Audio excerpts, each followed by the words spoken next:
Hello everyone, and welcome to another episode of Not Now Mom, I'm Gaming.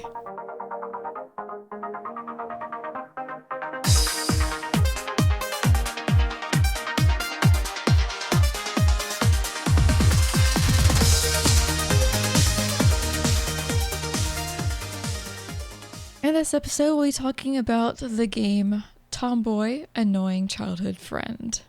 Okay, I don't think I really have anything to say about this in the intro scene.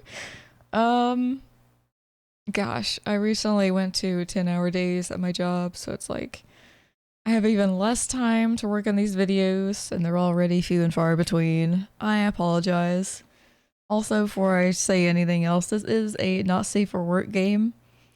And if you're watching on YouTube, the not safe for work portions will be cut out and they will only be available on my Patreon. So the link is in the description if you're interested in that.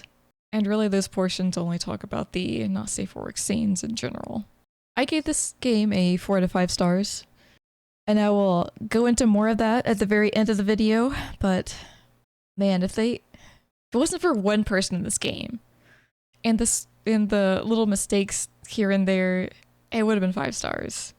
I didn't really find anything wrong with this game. I feel like it's just the right length.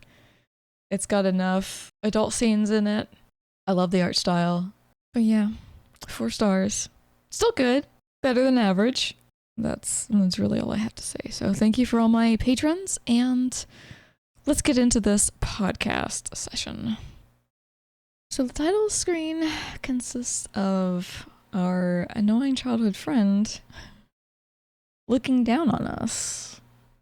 Kind of like as if she knocked us down and now she's getting ready to do something dastardly, I guess. Yes, she does, dressed like a Pokemon trainer. And yes, her jeans, well, not really jeans, they're just jean shorts, are unbuttoned. That's just how she dresses. And if you want to hear a little bit of the intro jam on the title screen, here you go.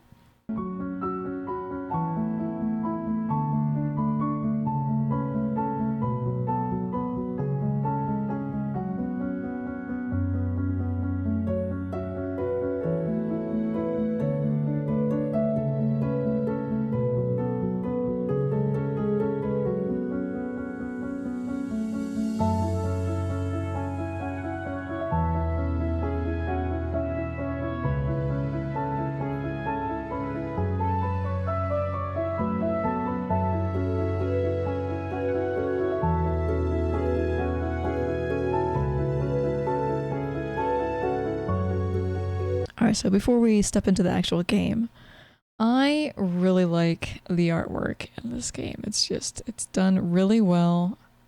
I think I like the dark outline of them, and then just the overall shading.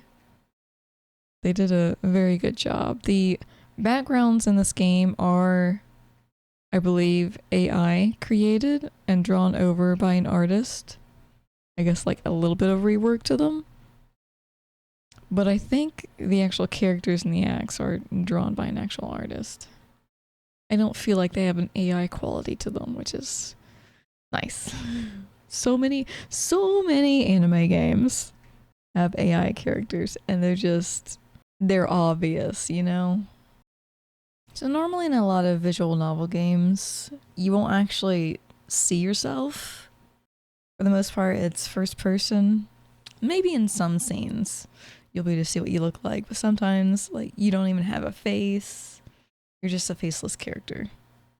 But in this game, we actually get to see what we look like. And it's this dashing young lad right here, sitting on a bus, a tour bus, I believe. And while we're lost in thought about some things, there's a voice that interrupts us, and we get the backside view of her, our annoying friend. Her name is Nana, which I think is a little weird.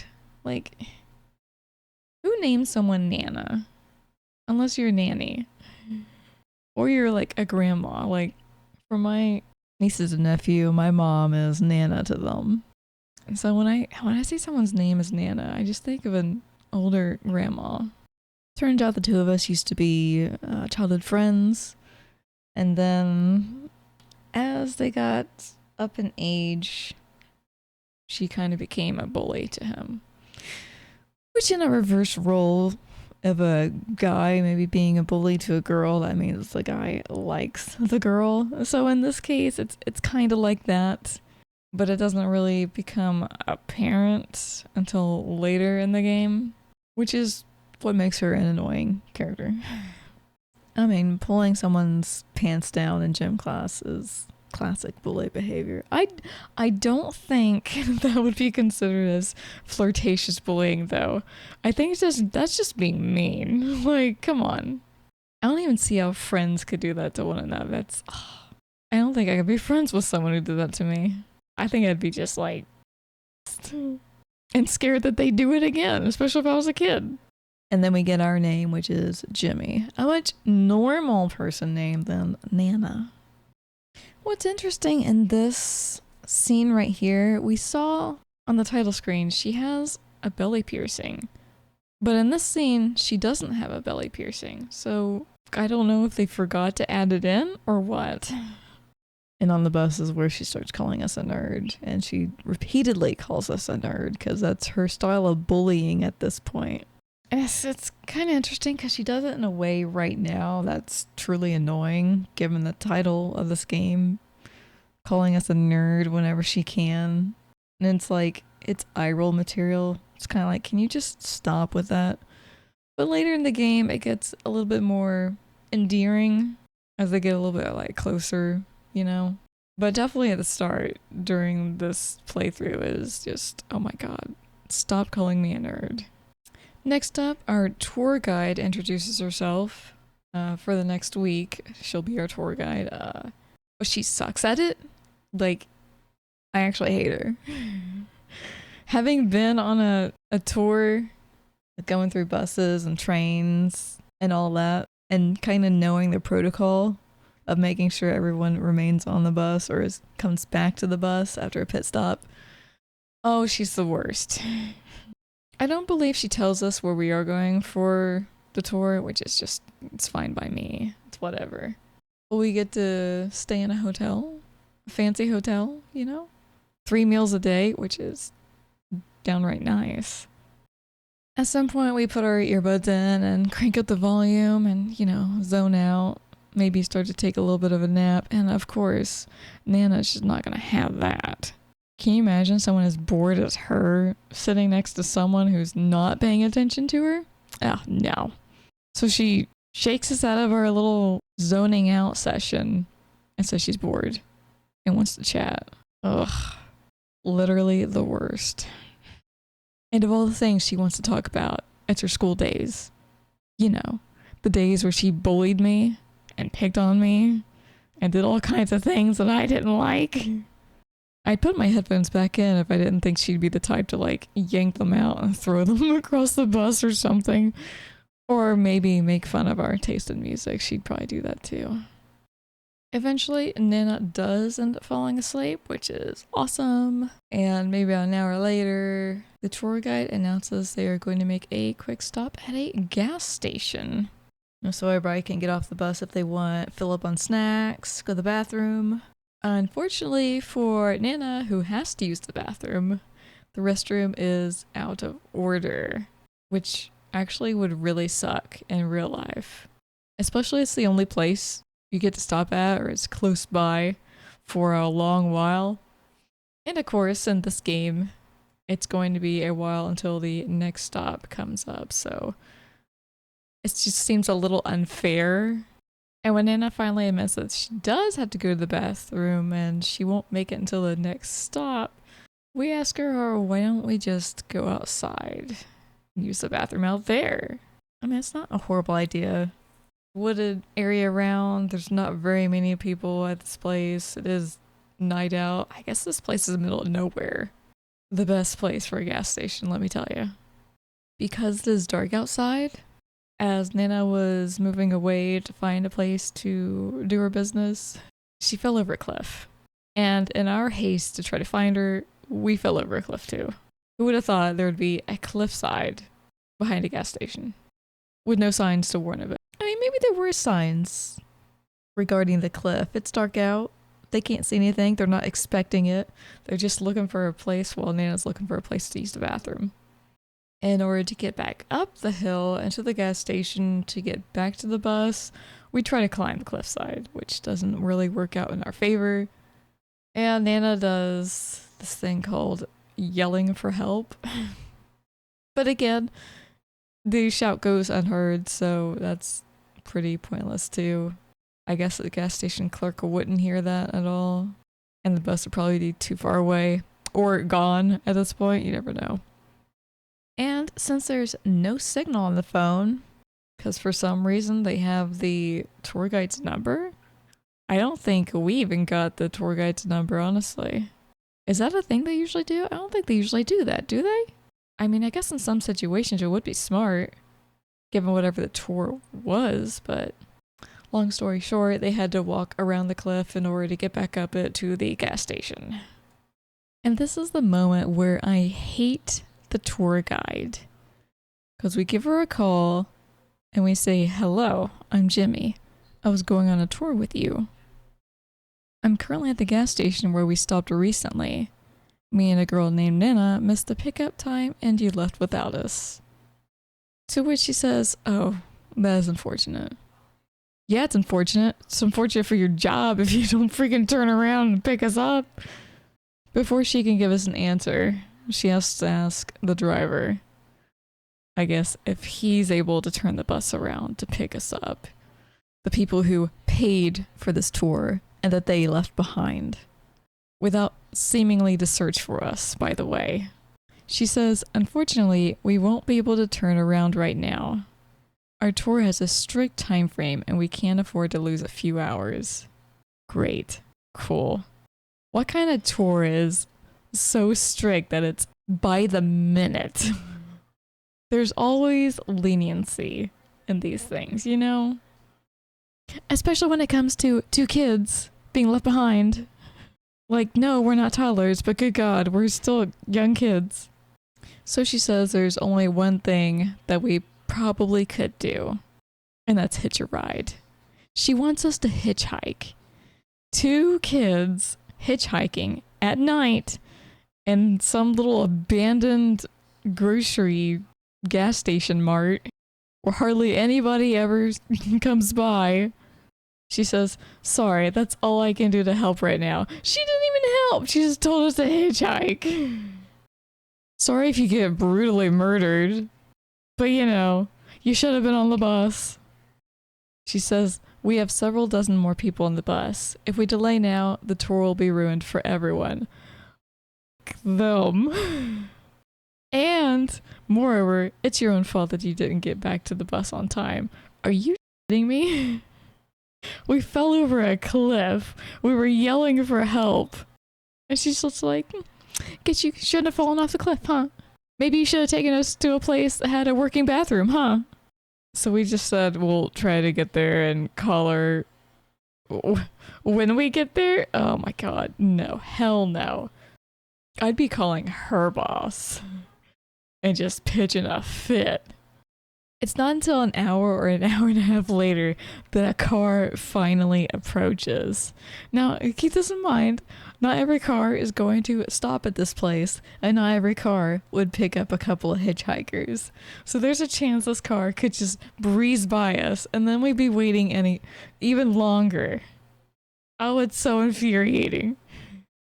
Luckily, the driver named Laura stops and hears us out, and at first she doesn't want to take us because she's not going to the city. She's too tired to drive us at night, so she'll let us go back to her place and spend the night with her, and then in the morning she'd take us.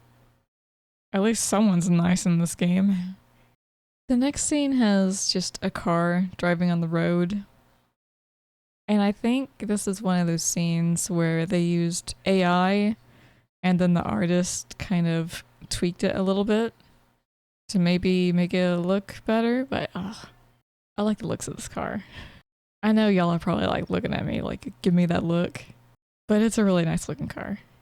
It's the shine on it for me. It's black and there's a shine on it.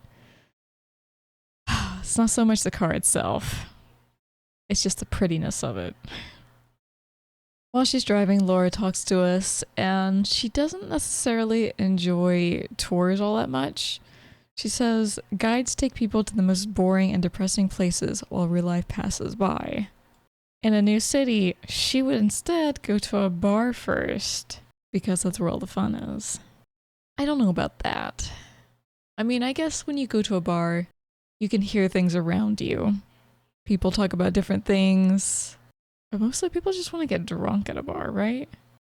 Maybe there's a chance a random person will come up and talk to you about something that you weren't expecting, but I don't know. A bar? I can imagine skipping a tour to just roam around a place on your own. I feel like a tour, if you want to check something out, it's a bit of a safer roam around. Sure, you're constricted to maybe a certain area, but there's typically a group, and if you're in trouble, then someone's gonna be there to know about it. And if you're out there roaming around on your own, even with a partner maybe, something bad could happen, and maybe no one will know about it. When we get to Laura's house, she only has one room for us to sleep in, which is fine. Most houses have at least one guest bedroom. And of course, Nana wants us to sleep on the floor. Because why wouldn't she want the bed, right? Why is it always like the guy that has to sleep on the floor? Why is that? The girls always get special treatment. Except she actually does something a little nice right now.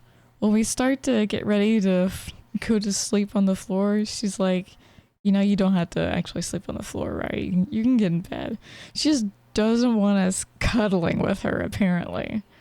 So you know how this is gonna like end when we wake up in the morning. We're gonna be all over each other. Except the joke's on you for thinking that. Instead, when we wake up, we are on the floor. And Nana has taken up the entire bed. So it didn't really matter if she invited us to bed anyway, because we ended up where we were going to start out in the first place. As we're eating breakfast with Laura, her phone rings, and she just wanders away to answer it. When she comes back, she says, I have to leave for work right away.